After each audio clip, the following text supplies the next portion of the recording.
Some of the people on the front lines of the border crisis are volunteers who are donating their time to help immigrants as they attempt to find a future in America. Data from U.S. Customs and Border Protection says the agency apprehended nearly 72,000 people along the southwest border just last month. Reporter Barbara Brozier joins us. And Barbara, you spoke with some Indiana residents who recently spent some time in El Paso. That's right, Joe. Several sisters from the Poor Handmaids of Jesus Christ, based out of Donaldson, Indiana, volunteered earlier this summer with an El Paso nonprofit called Annunciation House. It runs several shelters for migrants who've been released by ICE and are awaiting court dates where they will eventually learn whether they can stay in the country. We spoke to the sisters about what they saw and what they think people should know about the ongoing immigration crisis. The Poor Handmaids of Jesus Christ dedicate their lives to serving God and see helping the poor and powerless in their searches for justice as part of their mission.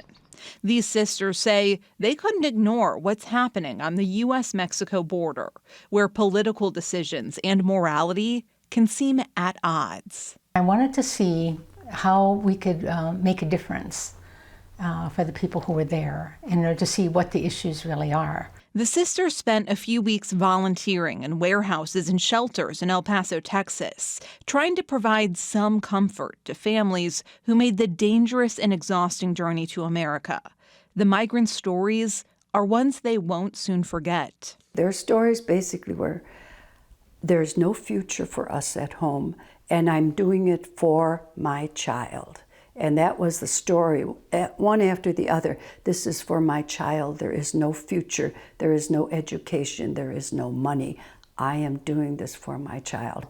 They are gentle, poor people escaping violence and what they have to endure.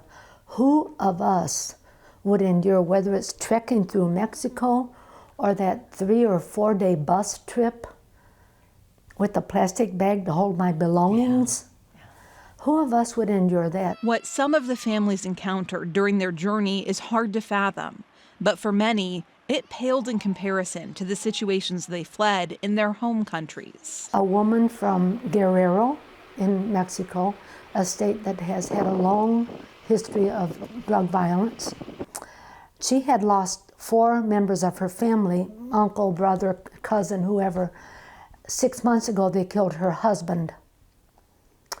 So what would you do in a situation like this? Federal data shows U.S. Border Patrols have apprehended nearly 125,000 families in the El Paso sector so far this fiscal year.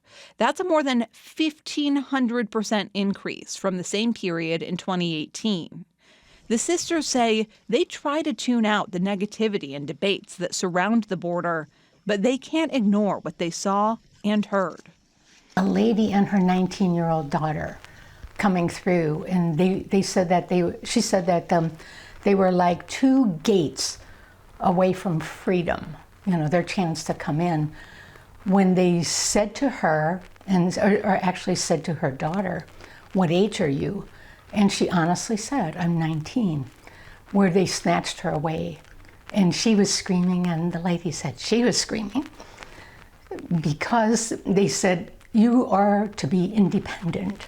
It really is a crisis situation, and our country really should be looking at it just as much as, hurricanes and tornadoes and all the things that affect our people.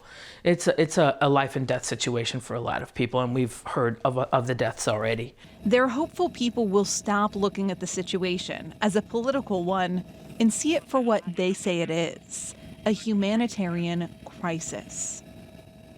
Now in the spring, Annunciation House says it was seeing as many as 1,000 migrants a day, but the number started dropping off in late June. They say that's likely because of a boost in enforcement efforts at the border and the implementation of the Migrant Protection Protocol that sends asylum seekers back to Mexico.